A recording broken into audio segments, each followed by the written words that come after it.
Hello dear students, आज हम class 9th की एक्सरसाइज 10.1 का थर्ड क्वेश्चन करने जा रहे हैं, जिसमें कहा गया है there is a slide in a park. कहते हैं कि एक झूला है, ऊपर से नीचे जो बच्चे आते हैं, ठीक है, वो पार्क में लगा हुआ है।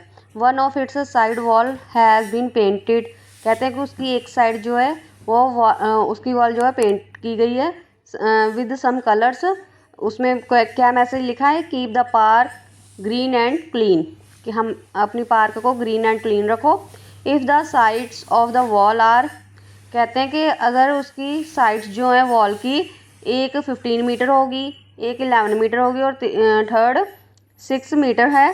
Find the area painted in colour. कहते हैं कि एरिया फाइंड करो यहाँ पर उसका कलर हुआ है, ठीक है। सोल्यूशन में हम क्या करेंगे? अब तीनों साइड्स की जो वैल्यू दी गई है वो लिखेंगे। ए हमने मान लिया 15 मीटर है, बी 11 मीटर है वॉल की साइड, और सी कौन सी है? 6 मीटर। अब तीनों का सम करेंगे तो उसके लिए हम पैरामीटर का फॉर्मूला अप्लाई करेंगे। पैरामीटर ए प्लस बी प्लस सी। ए की वैल्यू फिल की 15, बी की 11 एंड सी की 6 मीटर। तीनों को प्लस किया तो हमारे पास क्या आ गया? 32 मीटर। सेमी पैरामीटर क्या होगा? इनका हाफ, उसे 2 से डिवाइड कर देंगे तो हमारे पास कितना आ जाएगा? 16 मीटर। अब area of triangle find out करने के लिए हम इसमें हीरोज़ फार्मूला अप्लाई करेंगे। उसका फार्मूला क्या है? Under root S, S minus A, S minus B and S minus C. S की वैल्यू हमारे पास क्या है? सेमी पैरामीटर की 16 मीटर। 16 में से अब ए माइनस करेंगे, कितना आ गया? 15, ठीक है। फिर 16 में से बी की वैल्यू कितनी है? 11, वो माइनस करेंगे। फिर 16 में से सी की वैल्यू 6 जो है वो माइनस करेंगे। फिर अंडरवुड का साइन डालेंगे। 16 एज इट इज़। 16 में से 15 गए 1, 16 में से 11 गए 5 और 16 में से 6 गए 10। अब अंडरवुड में फिर रखा, फिर इनके फैक्टर्स बनाए।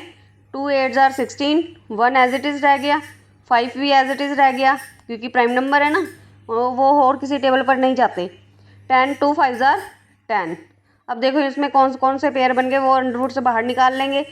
2 का पेयर बन गया, 2 टाइम है ना, इसलिए हमने ब्रैकेट्स अंडरवुड से बाहर निकाल लिया।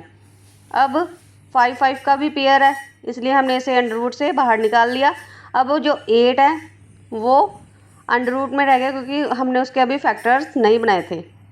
फिर हमने 2 5 जार 10 हो गया। फिर 8 के फैक्टर्स बनाए, 2 2 जार 4, 4 2 जार 8। अब इसमें से फिर 2 का एक पेयर निकल गया बाहर। फिर उसे 10 से मल्टीप्लाई किया तो कितना आ गया? 20, और अंडरवुड में क्या रह गया? 2। इसलिए हमारा आंसर क्या आ गया? 20 अंडरवुड 2 मीटर स्क्वायर, क्योंकि हम एरिया फाइंड कर रहे हैं ना, हमेशा वो उसकी वैल्यू क्या होती है? Metre square. Thanks for watching my video.